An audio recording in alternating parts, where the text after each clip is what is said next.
이미 한번 이제 우리 재권 형제님에게도 내가 고백을 했고 우리 교인들에게도 얘기를 했지만 오는 버스 안에서 재권 형제는 이렇게 둘이 손을 잡고 왔어요. 그래 둘이 손을 잡고 오면서 제가 여러 가지 질문을 했습니다. 제가 정말 궁금했던 질문을 했어요. 무슨 질문을 했냐 하면 재권 형제는 정말 하나님이 본인을 사랑하신다는 사실을 알고 계시냐고 제가 물어봤어요. 알고 있대요. 알고 있다고 대답을 했어요. 그리고 혹시 이렇게 불편한 몸 때문에 혹시 불평이나 또는 다른 생각을 해본 적이 없냐고 했더니 다른 생각을 해본 적이 있다 그랬어요. 그리고 시도도 여러 번 했다고 했어요. 몸이 불편하고 이렇게 살아서 뭐하나?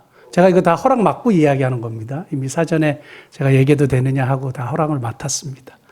그래서 이렇게 살아서 뭐하나 생각 때문에 자살 시도도 여러 번 했다고 얘기를 했어요. 근데 지금은 너무 감사하대요. 뭐가 감사하냐? 하나님을 알게 된 것이 너무 감사하다. 그리고 예수 그리스도를 구주와 주님으로 영접하고 하나님의 자녀가 된 것이 정말 감사하다. 그리고 소망의 집을 만나고 또 목사님 만나고 또 이러한 것들을 어떻게 경험할 수 있겠느냐. 너무 감사해요. 정말 꿈꾸는 것 같습니다. 저한테 그렇게 얘기했어요. 너무 감사합니다. 그래서 몸이 불편해서 때때로 불평도 나오고 또 속상해도 화도 내고 하지만 마음의 이 근본적인 마음에는 하나님께 늘 감사하는 마음이 있습니다. 저한테 그렇게 얘기했어요. 그래서 제가 그 얘기를 하는데 막 이게 눈물이 나왔어요. 그리고 이제 교회 와서 기도를 하는데 그 생각이 계속 멈춰지질 않는 겁니다. 감사할 수 없을 것 같은 상황에서 감사할 수 있다는 것. 감사할 수 없을 것 같은 상황에서 감사할 수 있다는 것. 여러분들은 어떠세요? 여러분들의 인생과 삶 속에서 여러 가지 감사할 수 없는 상황과 같은 그런 일들이 우리에게 벌어지기도 하지 않습니까? 근데 여러분들은 어떻게 하나님 앞에서 감사로 나아가시는지 아니면 여러분들의 입에서 삶의 표현에서 무엇으로 나가는지 한번 돌이켜보면 참 좋겠다는 생각을 하게 됩니다. 특별히 우리 2023년 이 추수감사주일에 한 해 동안 베풀어 주신 하나님의 은혜에 감사하면서 우리가 드리는 이 예배에 나는 과연 하나님 앞에 감사하며 살아오고 있었는가? 나는 과연 하나님 앞에 나의 입을 열었을 때 불평을 하거나 사람들 앞에 입을 열었을 때 불만을 토로하거나 부정적인 얘기를 하거나 이런 것이 지배적이지 않았는지 한번 돌아볼 수 있기를 바랍니다. 감사로 대사를 드린 자가 하나님을 영화롭게 한대요. 도대체 영화롭게 하는 게 뭐냐? 제가 예전에 이제 이거를 원어를 쭉 찾아보니까 딱 한마디로 이렇게 표현할 수 있어요. 하나님을 행복하게 한다는 거예요. 하나님을 행복하게 한다는 거예요. 하나님이 우리가 감사로 제사를 드리고 예배를 드리면 하나님의 마음이 흡족하시다는 거예요. 그러니까 우리의 삶의 표현에서 감사가 하나님을 기쁘시게 하고 하나님을 행복하게 하고 하나님을 즐겁게 하는 건데 우리는 맨날 하나님께 영광을 돌리게 해주세요. 하나님을 기쁘시게 하게 해주세요. 또 하나님의 마음을 흡족하게 하게 하는 그런 삶을 살게 해주세요 하고 뭘 안 하냐 하면 감사를 안 하는 거예요. 감사가 하나님을 행복하게 해드리고 하나님을 기쁘시게 하는 일인데 저와 여러분들이 오늘 말씀을 통해서 한번 생각하시면서 정말 하나님을 기쁘시게 하고 행복하게 해드리는 그런 감사가 풍성한 저와 여러분 되시기를 바랍니다. 자, 감사할 수 없는 상황에서 어떻게 감사할 수 있는가 오늘 딱 간단하게 세 가지 단어만 여러분들이 생각하시면 됩니다. 첫 번째는 좋은 아버지. 좋은 아버지예요. 오늘 마태복음 7장 9절 11절은 굉장히 잘 알려진 말씀이고 쉬운 말씀이지만 저의 생각을 완전히 바꿔놓은 말씀이에요. 저의 기도관, 저의 사람에 대한 생각, 하나님에 대한 신학적인 사고를 완전히 바꿔버렸어요. 제가 상계동에 있는 한국 성서대학교 안에 성서대학교회라는 교회에 후임 목사로 청빙을 받아가지고 거기서 이제 사역을 열심히 했습니다. 그래서 교회가 많이 이렇게 부흥을 했는데 3년 사역을 하고 이제 학교하고 저와의 이제 생각이 교회론이 잘 맞지 않아가지고 제가 사직서를 냈어요. 사임을 하겠다 하고 이제 사직서를 냈는데 갈 데가 없잖아요. 그냥 탁 냈는데 갈 데가 없어요. 근데 마침 그때 이제 제가 여기를 오기 전에 함께 섬겼던 김진홍 목사님이란 분이 뉴욕 맨하탄에 있는 교회를 소개시켜 주셨어요. 그래서 저를 추천해 주셨습니다. 그래서 맨하탄에 있는 교회에서 오시라고 이렇게 이제 된 거예요. 근데 우리 아이들이 다 미국에서 자라났죠. 자라났고 미국에서 태어났기 때문에 아 그래 맨하탄에서 이렇게 하는 게 참 좋겠다. 목회하면 참 좋겠다. 이런 생각을 했어요. 그래가지고 저희 기도 제목이 뭐냐? 맨하탄을 보내주시옵소서. 근데 맨하탄을 가려면 뭘 통과해야 되냐면 비자를 받아야 돼요. 종교 비자를 받아야 돼요. 그럼 기도가 어떻게 되냐면 종교 비자를 꼭 허락하여 주시옵소서. 그 얘기는 미국을 꼭 가고 싶다는 얘기예요. 그래서 미국에 너무 가고 싶다는 이제 생각을 하게 된 겁니다. 그러면 기도가 미국을 보내달라고 하는 것과 비자가 꼭 되게 해달라는 것. 근데 이런 기도를 하면 할수록 마음이 불안한 거예요. 왜요? 안 되면 어떡하지? 왜냐하면 비자 받기가 너무 어렵거든요. 그래서 한 가족이 갑자기 종교 비자를 이렇게 내주는 경우가 쉽지 않거든요. 이제까지의 상황을 보면 그게 쉽지 않은 상황을 제가 알기 때문에 어떤 불안이 있냐 하면 이게 못 가면 어떡하지? 그 다음은 어떡하지? 이런 생각을 하게 됐는데 기도하면 할수록 마음이 불안한 거예요. 하나님을 믿음에도 불구하고. 그런데 제가 밤마다 성경 공부를 했습니다. 혼자. 성경 공부를 하면서 하나님의 뜻이 뭔지 좀 알고 싶다고 하면서 항상 성경 공부를 했는데 그날 성경 공부 본문이 딱 이 본문이었어요. 너희가 악한 자라도 좋은 것으로 자식에게 줄 알거든 하물며 하늘에 계신 너희 아버지께서 구하는 자에게 좋은 것으로 주시지 않겠느냐 이 말씀인데 좋은 것이 뭘까요? 맨하탄에 가는 것이 좋은 걸까요? 아니면 안 가는 게 좋은 걸까요? 내가 지금 꼭 바라는 것이 돼야 좋은 걸까요? 안 되는 것이 좋은 걸까요? 우리 생각과 우리 판단에는 지금 딱 성공을 해야 돼요. 지금 어플라이한 직장에서 그냥 딱 이렇게 억셉트를 해줘가지고 그 직장 대기업이나 어디를 다녀야 돼요. 지금 내 자녀를 위해서 기도하는데 이 문제가 빨리 지금 딱 해결돼야 돼요. 그게 좋은 것이라고 생각하는데 하나님이 좋은 아버지시면 그리고 하나님이 판단하실 때 내가 미국 가지 않는 것이 좋다고 판단하시면 기도가 응답 안 될 수도 있겠구나. 하나님이 나에게 좋은 것을 허락해 주시겠구나. 이게 되는 것이 좋은 것이면 되게 해 주실 것이고 되지 않는 것이 좋은 것이면 되지 않게 해 주실 것이라는 믿음이 확 드는 거예요. 다시요. 하나님이 좋은 아버지시면 좋은 것을 주시겠죠. 근데 꼭 내가 바라는 것이 좋은 것이 아닐 수 있는 거예요. 하나님이 판단하실 때 좋은 것이 가장 좋은 것이에요. 그러므로 하나님을 신뢰하고 기도하기 시작하니까 마음에 두려움이 없어져요. 안 돼도 되는 거죠. 왜냐하면 이것이 더 좋은 것이기 때문에 하나님이 안 되도록 막으셨을 것이고 그 다음에는 하나님이 인도하시겠죠. 책임져 주시겠죠. 왜요? 좋은 아버지시니까. 좋은 아버지시니까 인도하시겠죠. 사랑하는 자녀를 그래 너 그냥 그렇게 살아라 이렇게 하시겠어요? 상식적으로 생각해봐도 그건 아니잖아요. 근데 우리는 불안해한단 말이에요. 좋은 아버지가 계심에도 불구하고 좋은 아버지가 좋은 것을 주실 수 있으신 하나님이심에도 불구하고 불안해하고 걱정하고 염려하고 왜 그러냐면 내가 생각하고 내가 좋아하고 내가 기대하고 내가 바라는 거를 계속 움켜잡고 있기 때문이에요. 하나님은 좋은 아버지시고 좋은 것을 주시는 분이에요. 그러므로 그 하나님을 신뢰하는 저와 여러분 되시기를 예수님 축복합니다. 자기 아들을 아끼지 아니하시고 우리 모든 사람들을 위하여 내어주신 그분이 어찌 다른 것과 함께 우리에게 다른 것을 은사로 주시지 않겠느냐. 로마서 8장 32절에 그렇게 얘기하고 있습니다. 아들까지 주신 하나님이 다른 것을 안 주시겠니? 아들까지 주신 하나님이 다른 것을 우리에게 허락하지 않겠느냐 이거예요. 그리고 우리에게 좋은 것을 주신다 이거예요. 좋은 아버지요. 우리가 어떤 상황 속에서도 안 돼. 떨어지셨습니다. 병이 조금 악화되셨습니다. 하는 감사할 수 없는 이런 상황에서도 우리가 하나님 앞에 감사할 수 있는 것은 그분이 좋은 아버지시기 때문이고 그 아버지가 내 아버지이기 때문이에요. 여러분 중요한 게 뭐냐 하면 옆집에 좋은 아버지 있으면 무슨 소용이 있어요?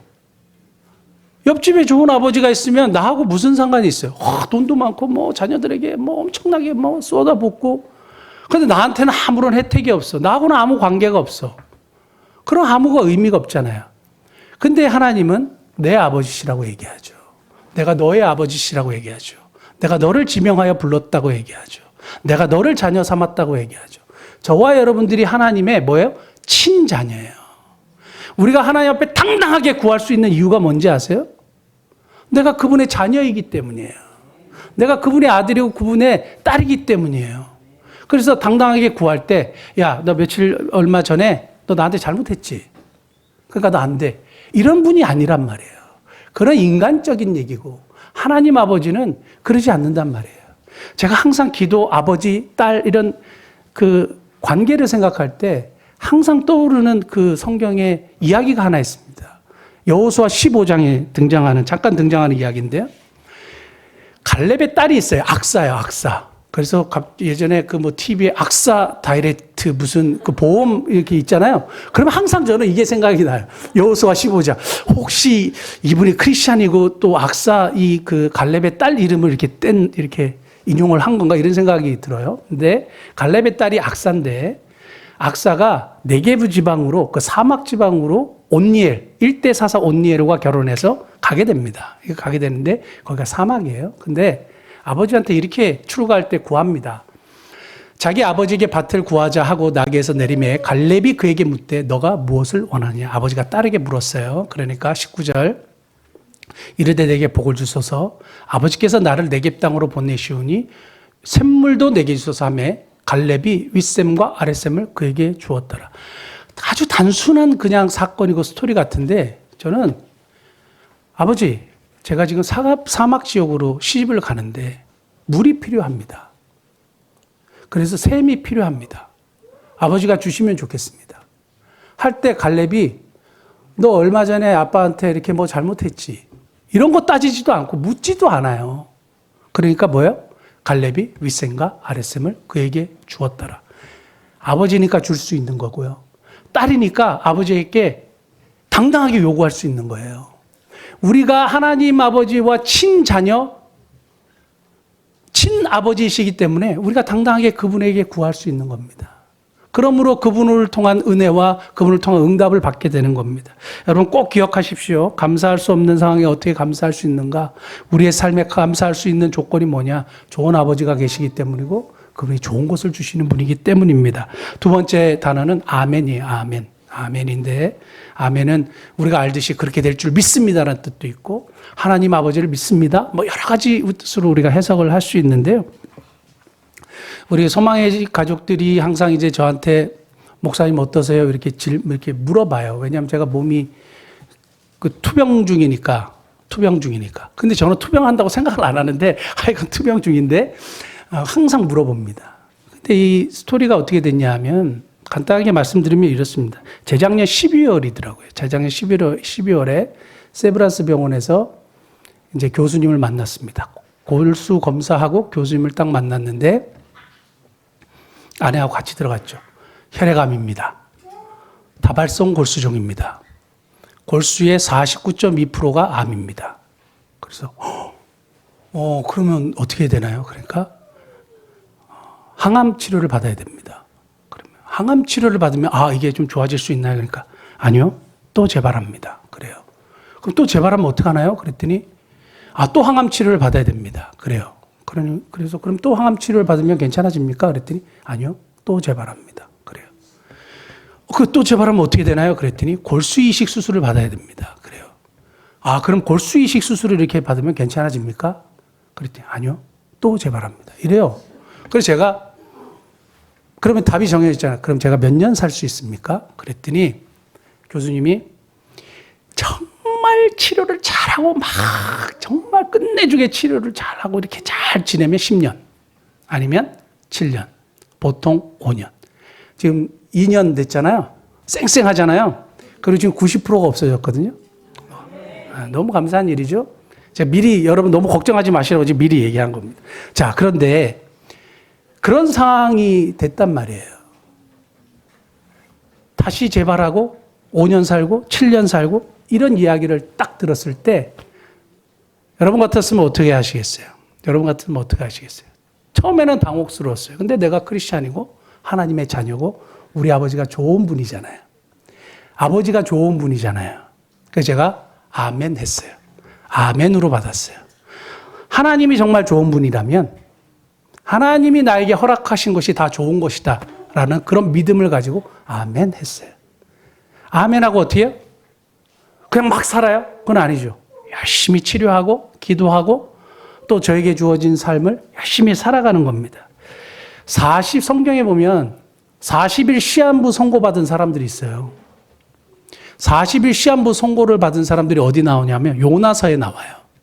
요나서 3장에 보면 40일이 지나면 너희들 죽는다. 그게 요나의 메시지거든요. 요나가 그 성읍에 들어가서 하루 동안 다니며 외치르되 40일이 지나면 니느웨가 무너지리라. 그래서 니느웨 백성들에게 시한부 인생인 것을 선포합니다.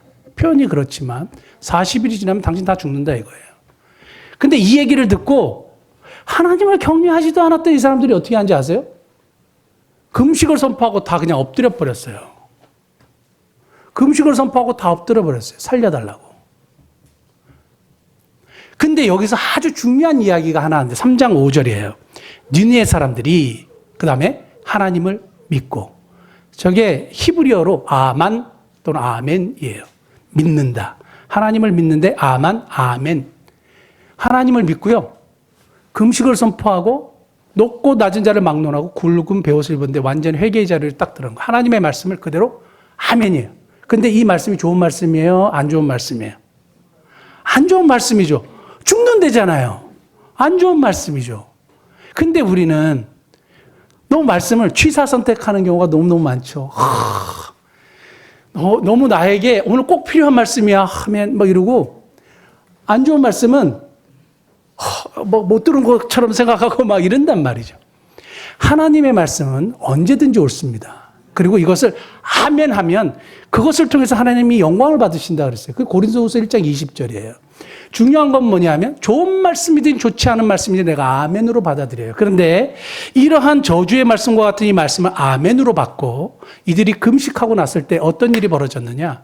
하나님이 이들의 이 진노하심을 거두어 버리셨어요. 거두어 버리셨어요.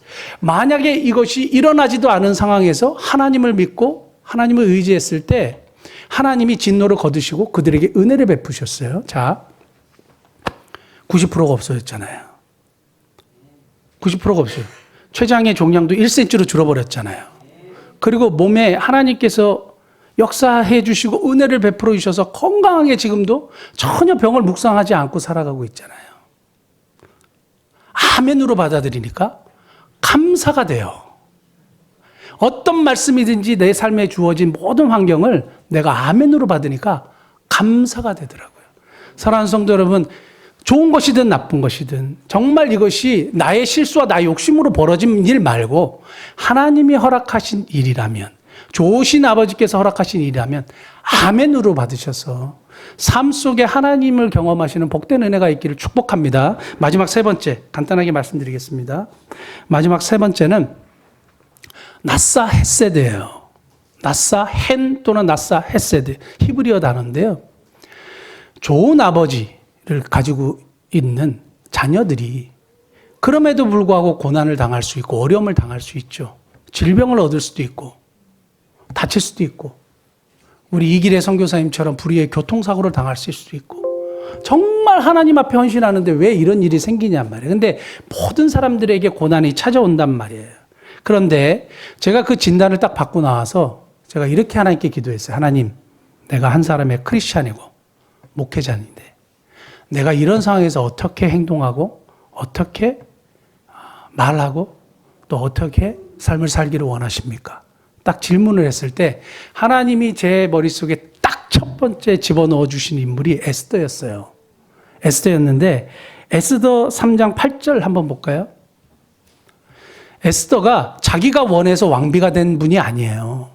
여기 말씀 보시면 왕의 조서와 명령이 반포되며 처녀들이 도성순산에 많이 모여 회개 수하에 나아갈 때에 에스더도 왕궁으로 어떻게 갔어요? 이끌려 갔어요. 완전 수동태거든요. 아람어 성경 탈굼에 보면 모르드게가 에스더를 벽장 속에 숨겨두었다 그랬어요. 왜 숨겨뒀을까요? 원하지 않았어요. 왜 원하지 않았을까요? 원래 유대인들이 이방인과의 결혼이 금지되어 있었어요. 율법을 어겨야 되죠. 또 왕비로 간택될 가능성이 전혀 없어요. 그러면 어떻게 되느냐? 그냥 그렇게 처녀로 늙어 죽는 거예요. 그냥 뒷방에서. 그러니까 이런 모든 부정적인 상황을 알기 때문에 당연히 안 하고 싶겠죠. 그런데 끌려갔어요. 이 끌려갔다는 단어가 제 머릿속에 딱 들어오면서 수동적인 상황이요. 내가 선택하지 않고 내가 원하지 않았던 상황이 발생한 거예요. 끌려갔는데 에스더가 뭘 한지 아세요? 그 다음에 2장 9절에 멋진 말이 하나 등장해요. 회개가 2천회를 좋게 보고 뭐예요? 은혜를 베풀어. 여기가 나사 헷세드라는 단어인데요. 구약 성경에 유일하게 등장하는 또 다른 은혜를 이야기해요. 우리가 보통 은혜를 얘기할 때는 아무 받을 자격 없는 자에게 거저 주시는 하나님의 호의를 은혜라고 얘기하는데, 그래서 은혜는 전적으로 그것을 베푸시는 그분에게 달려 있다고 얘기하는데, 에스더서에서는 내가 부정적이고 수동적이고 내가 원치 않는 상황에서 내가 긍정적이고 하나님을 신뢰하고 진취적이고 애써서 뭘 해요? 은혜를 이끌어내는 거예요. 유일하게 등장하는 나사 헷세드예요. 그래서 중요한 건 뭐냐 하면 모든 은혜가 하나님께 달려있지만 원치 않고 부정적인 상황이고 감사할 수 없는 상황에서 뭘 해야 되느냐? 내가 긍정적이고 진취적이고 감사함으로 나에게 주어진 삶을 열심히 여전히 살아가는 거예요. 그래서 에스더가 이끌려가가지고 뭘 했느냐? 이렇게 했을 것 같아요. 우리 어쩔 수 없이 이 자리에 왔지만 우리 열심히 하자. 그리고 누가 될지 모르지만 누가 되든지 우리 박수 쳐주고 우리 정말 어쩔 수 없이 이 자리에 있지만 우리 이렇게 그냥 뭐 안 될 거 생각하지 말고, 그리고 옆 사람 격려했을 것 같아. 그래서 2장 15절에 이런 말씀이 있어요. 모르드게의 삼촌 아비하일의 딸고 모르드게가 자기의 딸같이 양육하는 에스더가 차례대로 왕에게 나아갈 때에 궁녀를 주관한 넷이 회개가 정한 것 외에는 다른 것을 구하지 아니하였으나 그 다음 모든 자에게 사랑을 받더라. 나사 헨이 또 등장해요. 나사 헨이에요. 그러니까 자신이 이러한 원치 않는 상황에서 노력하고 기도하고 감사하고 하나님 믿고 했을 때 하나님의 은혜를 다른 사람들로부터 받게 되고 인정받게 되고 높임받게 되는, 결국 그래서 하나님이 이 여인을 사용하시게 되는 겁니다. 사랑하는 성도 여러분, 우리 원치 않는 상황, 고난 속에 내가 바라지 않는 상황을 우리 맞닥뜨렸을 때 어떻게 감사할 수 있을까요? 나사 헷세드 꼭 기억하실 수 있길 바랍니다. 첫 번째는 좋은 아버지, 두 번째는 아멘 하는 삶, 세 번째는 나사 헷세드.